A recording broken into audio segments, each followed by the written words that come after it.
Bonjour à tous et bienvenue sur la chaîne CapFR. Dans cette vidéo, nous expliquerons la 5e partie.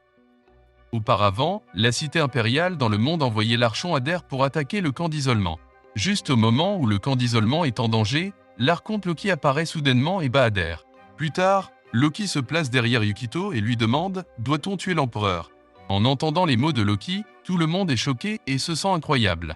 Alors elle dit « Je veux dire que je vais tuer l'empereur immédiatement ». Quand Ader entend cela, elle est furieuse, pensant que Loki a fait défection, puis elle attaque Loki. L'instant d'après, Loki se déplace instantanément derrière Ader et perce le corps d'Ader avec une lame tranchante.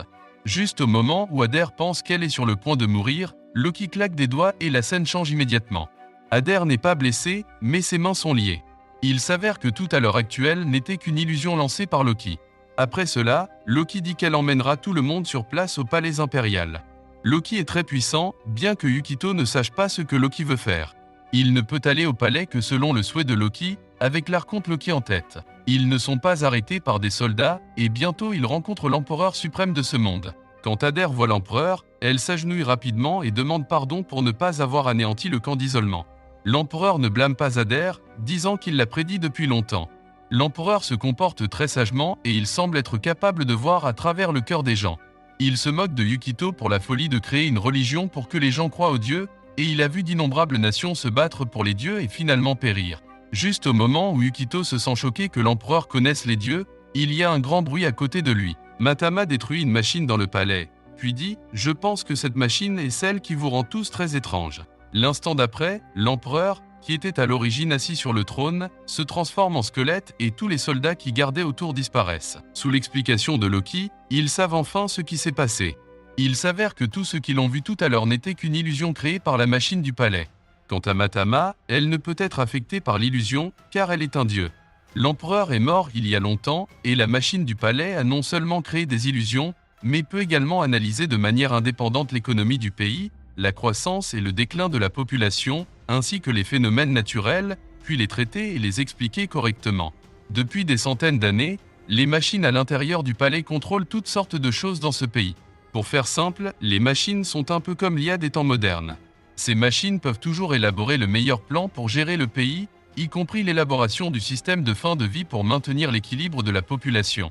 Yukito ne peut vraiment pas comprendre pourquoi ce monde est si avancé sur le plan technologique, voyant Yukito si affligé. Matama lui dit la vérité qu'elle sait.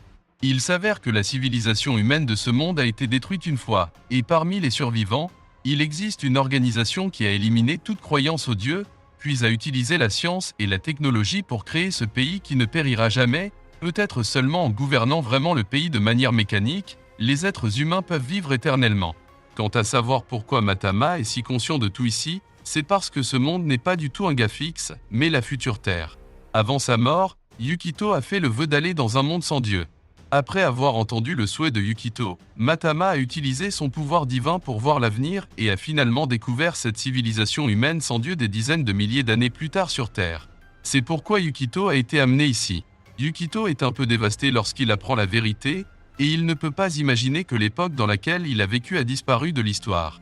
Ignorant l'explication de Matama, Loki commence à persuader Matama de détruire toutes les machines du palais afin que la ville impériale n'existe plus et que le camp d'isolement n'ait pas à se soucier de la vengeance de la ville impériale.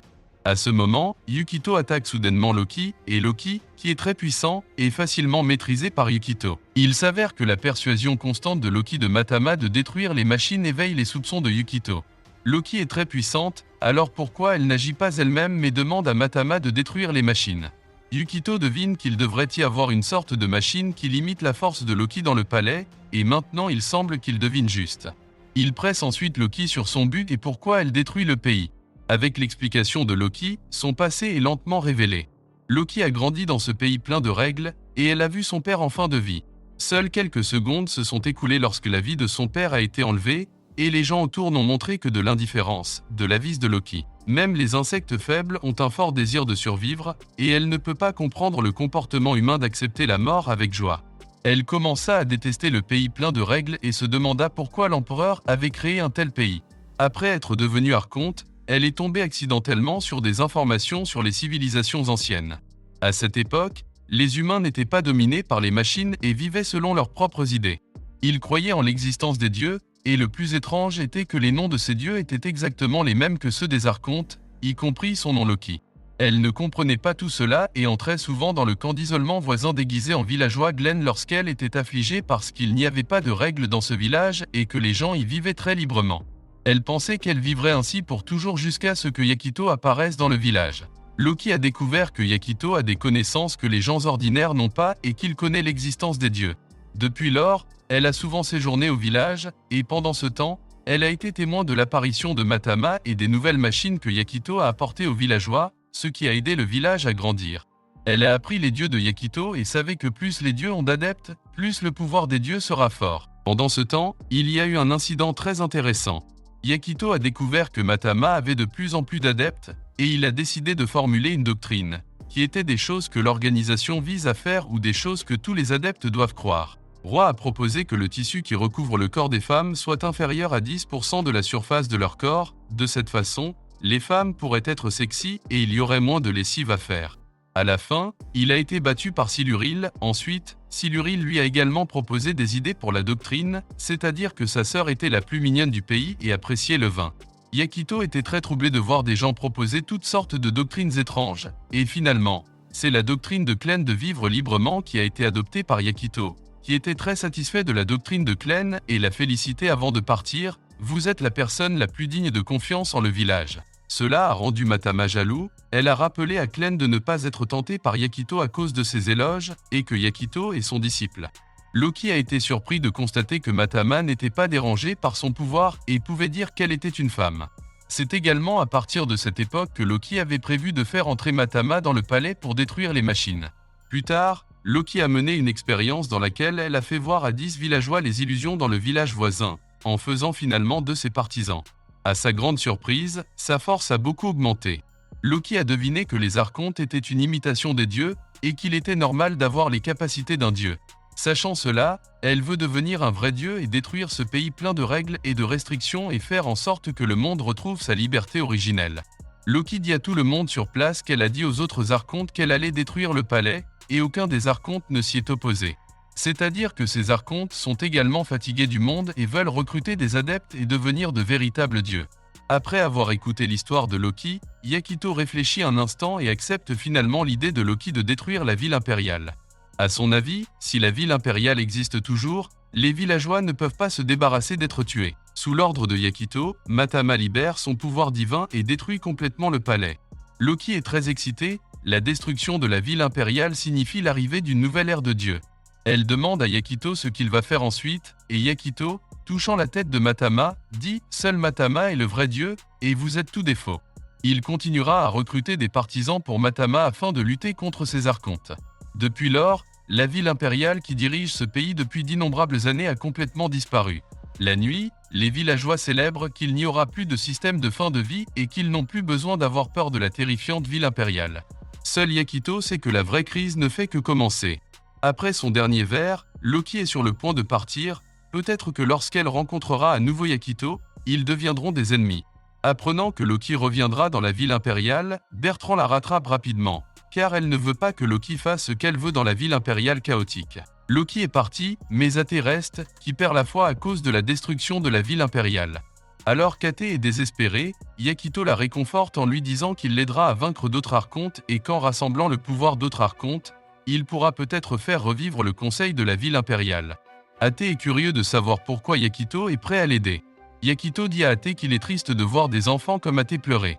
Immédiatement après, il nourrit personnellement la crème glacée Athé, et c'est la première fois qu'Athé mange une nourriture aussi délicieuse. Athé est conquis par la nourriture délicieuse et le gentil garçon, qui est également une partie importante du prochain plan de Yakito.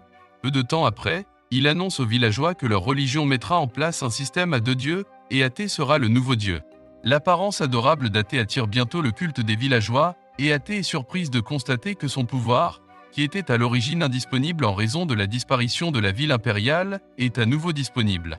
Après cela, Athé s'intègre progressivement dans ce groupe, sous l'arrangement de Yakito. Athé et Matama commencent à aider les villageois d'autres camps d'isolement à éliminer les monstres et les amènent à essayer la délicieuse nourriture et les outils de haute technologie de leur village. Bientôt, ils attirent un grand groupe de followers, et maintenant il y a plus de 6000 followers au total. Fait intéressant, Athé a plus d'adeptes que Matama. ce qui met ce dernier un peu en colère. Alors qu'il augmente frénétiquement le nombre d'adeptes, d'autres archontes agissent également. Yakito apprend qu'un archonte voisin nommé Dakini a établi une nouvelle religion avec plus de 10 000 adeptes. Afin d'éliminer la menace potentielle, Yakito décide de se faufiler à l'intérieur de l'ennemi et de le détruire. Alors Yakito sélectionne Roi, Alara et Matama pour participer au plan. Après avoir élaboré un plan et être arrivé au bastion de la religion de Dakini, ils sont très choqués. Chaque adepte ici discute de sexe, comme le nombre de personnes avec lesquelles il a couché hier et le nombre de postures spéciales qu'il a utilisées. Pas étonnant que cette religion puisse attirer plus de 10 000 adeptes en si peu de temps. Yakito et ses compagnons sont accueillis par une fille à lunettes nommée Riche. Elle est l'une des administratrices ici, et les followers ici adorent Riche, qui semble avoir de très bonnes compétences sexuelles. Après avoir appris que 4 nouveaux adeptes sont arrivés, Riche demande à Yakito et à ses compagnons d'être divisés en 2 groupes, chacun contenant un homme et une femme, pour voir Dakini respectivement. Yakito et Alara sont dans un groupe, tandis que Roi et Matama sont dans un autre, et ils sont emmenés dans des pièces différentes. Peu de temps après, Yakito voit Dakini, qui est une jolie fille au corps sexy. Apprenant que Yakito veut rejoindre sa religion, elle lui dit que sur la base de leur doctrine, ils sont autorisés à libérer leurs désirs à tout moment, puis elle part. L'instant d'après, Yakito et Alara ont soudainement très chaud et une étrange sensation remplit leur corps. Alara se jette sur Yakito en disant qu'elle va faire quelque chose de timide avec lui. Il semble qu'il soit spirituellement contrôlé par le pouvoir de Dakini. Juste au moment où les deux sont sur le point de perdre le contrôle, Roi est soudainement battu par la porte à côté. Il s'avère que tout à l'heure, Roi était également influencé par le pouvoir de Dakini et voulait avoir des interactions intimes avec Matama.